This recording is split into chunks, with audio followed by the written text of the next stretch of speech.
안녕하십니까. 빌딩로드 오 동엽입니다. 최근에 많은 분들이 유튜브를 보시고 매입을 하고 싶다, 빌딩 매입을 하고 싶다 라고 전화가 많이 오세요. 그래서 미팅을 해보면은 너무 빌딩에 대해서 모르시는 분들이 많은 것 같아요. 미팅할 때 궁금한 것들을 물어보시면 제가 설명드리고 이렇게 하는데, 아파트 투자를 많이 쭉 하시다 보니까 이 빌딩 투자를 바라보는 관점이 좀 다르신 것 같아요. 최근에 만난 고객분 같은 경우는 아파트를 10개를 사서 지방에도 사고 서울에도 사고 하면서 10개를 갭 투자해가지고 그거 가지고 갖고 있다. 어떤 분 같은 경우는 아파트를 한 20개 갖고 있다. 최근에 몇 개 처분했다. 그 돈 가지고 건물 사러 왔다. 이런 분들이 상당히 많아요. 근데 아파트를 사고 팔았던 논리로 계속 건물을 바라보니까 그분들이 약간 착각하시거나 착오를 일으키신 게 뭐냐 하면은, 아파트 같은 경우는 그냥 전세 끼고 사서 그냥 가만히 갖고 있는 거잖아요. 그러면 이제 쉽게 말해가지고 내 실투자금, 그러니까 실투라고 표현할게요. 전세값이 높아서 실투를 적게 넣고 나중에 1년, 2년 후에 매매가가 확 올라가가지고 그냥 프리미엄 먹고 나오는 거죠. 근데 이 빌딩은 안 그렇거든요. 빌딩은 아무리 대출이 많이 나와도 자기 돈이 들어가야 돼요. 그리고 이 덩어리가 크다 보니까 내 돈이 1, 2억 들어간 게 아니라 적게는 한 10억 정도는 투입이 돼야 되기 때문에 자기 돈이 좀 많이 묶이는 거 아니냐라는 생각을 가지시는 분들 꽤 많더라고요. 빌딩은 좋은 위치에 건물을 사서 내가 그 건물을 일단은 관리를 해야 돼요. 그럼 임차인들하고 부딪히겠죠. 다시 말해서 시설적인 부분에서도 내가 신경을 써줘야 되고, 임차인들의 영업적인 부분, 그리고 또 임차인들의 임대료 내는 재무적인 부분도 내가 다 신경 써야 됩니다. 그러면은 아파트 따지면 아파트 관리실의 역할도 내가 해야 되는 거죠. 물이 안 나온다, 전기가 계속 깜빡깜빡이거나 아니면 정전이 됐다 라고 하면 저희가 관리실에 전화하잖아요. 근데 이 꼬마 빌딩 투자 같은 경우는 건물주에게 전화해가지고 이거 안 됩니다, 저거 안 됩니다, 저 장사 못 하겠습니다, 이거 빨리 고쳐주세요,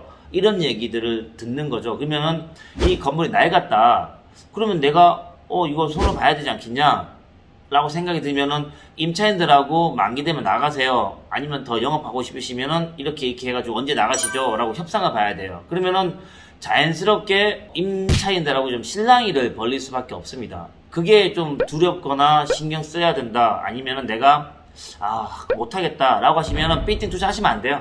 계속 그냥 아파트에 계시는 게 맞습니다. 임차인들하고 합의를 보셔가지고 정해진 날짜에 다 나가게 되면은 그 다음부터는 리모델링이나 신축이나 이 건물을 좀 손해보는 행동을 하셔야 되는데, 그때 나는 건물을 어떻게 지을지를 고민하는 시행사 역할도 할 수 있는 거고요. 어떻게 지어서 어떤 과정을 거쳐서 완공을 해야지 라고 하는 시공사 역할도 하는 겁니다. 물론 내가 싹 들고 와가지고 땅 파고 벽지 붙이고 유리창 붙이고 벽 타일 붙이고 그런 건 아니겠지만 다 결정을 하고 자기가 끌고 나가야 되는 그런 역할인 거죠. 빌딩 투자는 종합 재테크 투자라고 보시면 됩니다.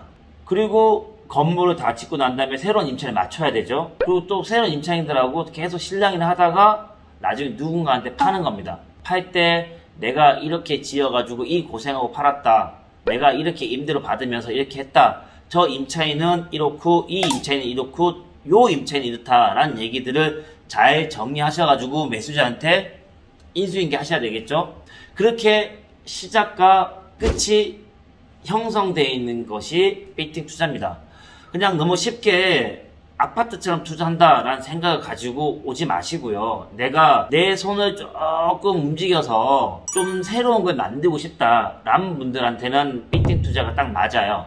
그렇지만 그냥 내 돈 집어넣고 가만히 있다가 그냥 오르면은 가져와야지 라고 생각하시는 건 안 맞을 것 같아요. 자기의 직업이 하나 더 는다고 생각하시는 게 맞는 것 같습니다. 그러니까 내가 회사를 다니고 있고 아니면 내가 사업을 하고 있는데 아파트 투자라고 하는 거는 그냥 투잡이라고 말씀하신 분 없잖아요. 그냥 아파트 투자 이런 얘기들이 많이 해요. 예. 그렇지만 빌딩은 내가 사업을 하면서 임대를 한다 라는 생각으로 하나의 직업으로 보셔야 돼요. 건물주도 임대업자도 하나의 직업입니다. 그냥 노는 거 아니에요. 제가 만난 많은 임대업자들 다 바쁘게 살아가십니다.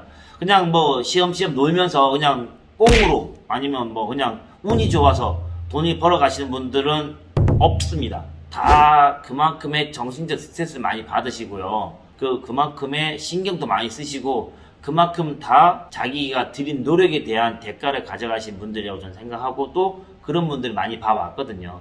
그래서 임대업이라고 하는 또 다른 투잡을 한다라고 생각하고 빌딩 시장에 진입하셔야 됩니다. 최근에 금리가 계속 올라갈 조짐이 보입니다. 기준금리는 아직까지 뭐 오르진 않았지만 은행에서 기준금리 더하기 가산금리를 해서 대출금리가 측정이 되는데 이 가산금리를 지금 올리고 있습니다. 왜? 기준금리가 올라갈 것 같으니까 지금 내가 대출을 해주는 걸 몇 달만 있으면은 기준금리 올라가 버리면 나 손해 아니냐. 그렇기 때문에 기준금리가 올라갈 거 예상이 되니까 나는 지금 좀 선반영을 하겠다라고 은행에서 수익을 다시 개선하고 있는 거죠. 은행도 하나의 사업입니다. 은행은 돈을 빌려주고 이자를 받는 사업을 하는 회사가 은행입니다. 뭐 나쁘게 말하면 이자놀이죠. 예전에 제 선배들이 그러더라고요. 은행 너무 믿지 마라. 비 올 때 우산 가져가 버린다 라고 예전에 제 선배분 누군가가 얘기하셨는데요. 맞습니다. 그러면 그동안은 돈을 빌려 가실 분들이 없었기 때문에 싸게 이자를 받았던 거죠.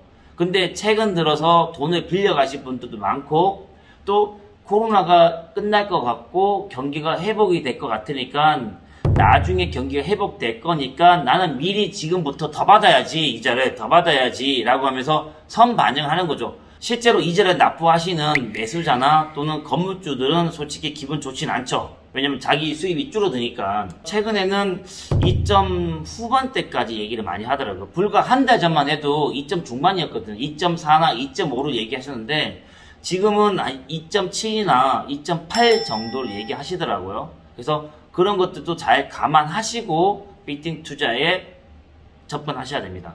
지금까지 빌딩 투자를 하시려고 하는 초짜 빌딩 투자자들에게 제가 몇 가지 당부 말씀 드렸습니다. 이 영상도 도움이 되셨다고 하면은 구독, 좋아요, 댓글, 입소문까지 부탁드리겠습니다. 감사합니다.